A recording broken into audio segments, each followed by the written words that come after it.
Isang magandang hapon po at maggagabi na rin sa bawat isa. Latest weather update po muli tayo, pero bago tayo magsimula, isang like lang po bilang suporta sa ating YouTube channel.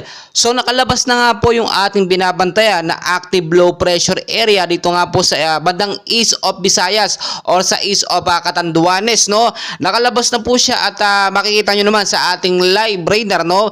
Very clear na po, no, sa loob ng ating Philippine Area of Responsibility.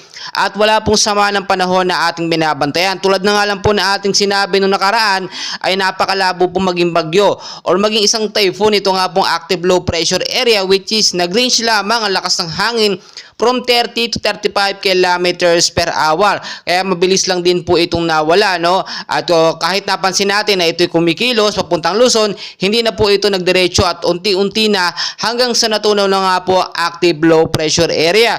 And as of now, apektado pa rin po ang ilang bahagi po ng Luzon, Visayas at Mindanao na tinatawag po natin na shoreline, no? At kasama po dyan yung northeast monsoon na siya naman po nagbibigay ng maulan na panahon, no? Maulan na hapon at minsan inaabot pa po ito hanggang sa gabi. Kaya naman po kung may mga lakad po kayo at yung mga hahabol po sa undas, no, ugaliin pong i-check ang lagay ng panahon sa inyong lugar. Kung meron bang advisory ng rainfall shower, ugalain lamang po magdala ng payong jacket o kaya naman po kapote, lalo na sa magbibiyahe. So ngayon din po yung tamang panahon para tayo yung maghanda. Linisin po mga lugar na bahay, especially sa mababang lugar sa Metro Manila. Linisin yung mga esteryo, mga kanal na may bara ng mga basura in case po kasi magkaroon tayo ng mga localized thunderstorm o rainfall shower, no, ay hindi po ito pagmumulan ng pagbabaha. Mag-ingat din po yung mga lugar na matataas. In case po magkaroon tayo ng landslide dahil nga sa patuloy na pag-uulan, posible po magkaroon in time ng landslide sa matataas na lugar.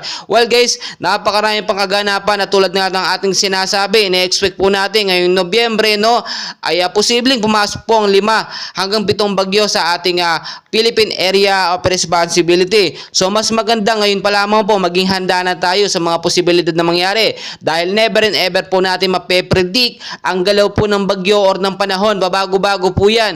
Kahit po clear, no, or walang namataang bagyo or active low pressure area sa ating Philippine Area of Responsibility, within 24 to 48 hours posibleng magkaroon yan or posible namang wala. So mas maganda naka-stay tuned tayo at nakabantay tayo sa ating weather condition para updated po tayo sa ating binabantay mga sama ng panahon or bagyo or mga cloud cluster na posible maging isang bagyo or active low pressure area. So patuloy ko po kayong update. In peace, ako po yung nakikiusap. Isang like lang po bilang suporta sa ating YouTube channel. Maraming salamat po.